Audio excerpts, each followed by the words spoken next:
108 days of war, a possible end to the Iran conflict now is in sight, with the US and Iran having agreed upon a framework for a peace deal, with the signing expected to happen on Friday in Switzerland. But as diplomats know, nothing is final until it is signed on paper.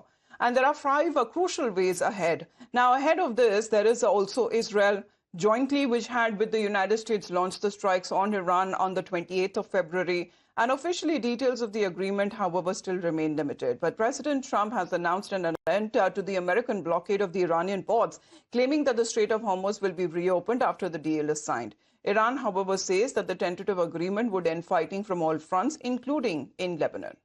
Meanwhile, let's tell you exactly when it comes to the contrasting statements coming in from the President Trump and the U.S. Naval Force Central Command regarding the U.S. blockade. Now, what is being said as far as if the oil is allowed to flow, but President Trump has now been saying that Iran has agreed never to have a nuclear weapon. This is now coming across again from President Trump and from his administration as well. However, this is something which Iran on the other side have not been agreeing completely on the lines of what President Trump's statement has been. Not just the President, Vice President J.D. Vance has also been saying that President Trump has been clear from the start that Iran can never have a nuclear weapon, saying that President Trump's efforts to establish peace have paid off for the American people despite countless attempts to thwart it by those who hate America and President Trump. This is now coming in from Vice President J.D. Vance, as he is expected to be the one who has been leading with the negotiations as well. But however, when it comes to signing of the deal is now concerned, that is expected to happen in Geneva in Switzerland. However, when it comes to the Iranian side, they are of the opinion that mistrust still continues on part of President Trump and the statements that he has been given. In the meantime, let's also get you exactly what President Trump has been saying all along, because as far as Donald Trump is concerned, the biggest sticking point on Iran's nuclear stockpile, or as President Trump refers to as nuclear dust, Iran on its side has till now not committed to a clear plan when it comes to transferring or destroying its enriched uranium. Its stockpile that is estimated to be over 10,000 kgs, including critical 440 kilograms of enriched above 60% purity. But the demand coming in from the United States is clear: an irreversible dismantlement of Iran's nuclear capability, and also this remains as one of the toughest hurdles to finalize the deal.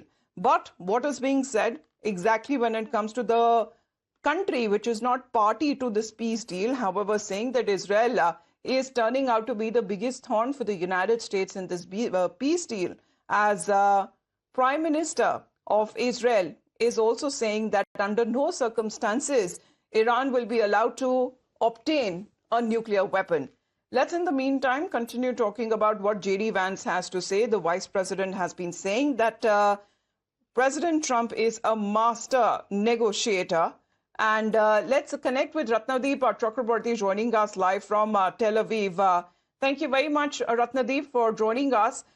We've been talking about what Prime Minister Netanyahu has been of the opinion. Clearly, there seems to be certain differences that have arisen according to reports that have happened in the latest conversations between President Trump and Prime Minister Netanyahu. But what is Israel's point of view here? That's true. And we have seen ever since President Trump has announced of this memorandum of understanding between Iran and the United States, there has been a lot of reports and, in fact, a lot of the ministers inside the cabinet of Prime Minister Netanyahu who have opposed the deal, have said it is not a good deal. And even Prime Minister Netanyahu today has made it clear that for Israel, the core objective remains the same and unchanged, and it will be that Iran will not be able to obtain nuclear weapons with or without an agreement. And he has described confronting Iran's nuclear program as the mission of his own political life, and argued that an Israeli military pressure significantly has weakened Iran's capabilities even before diplomacy began, and this will continue to do so. And this is Israel's primary objective. And this is something which is coming from Prime Minister Netanyahu, Ratnadeep, that till the time that he is the Prime Minister, Iran will never be allowed to obtain a nuclear weapon. But on the other side, what about the attacks on Lebanon? Because that has continued despite President Trump not wanting Iran to go ahead with those strikes.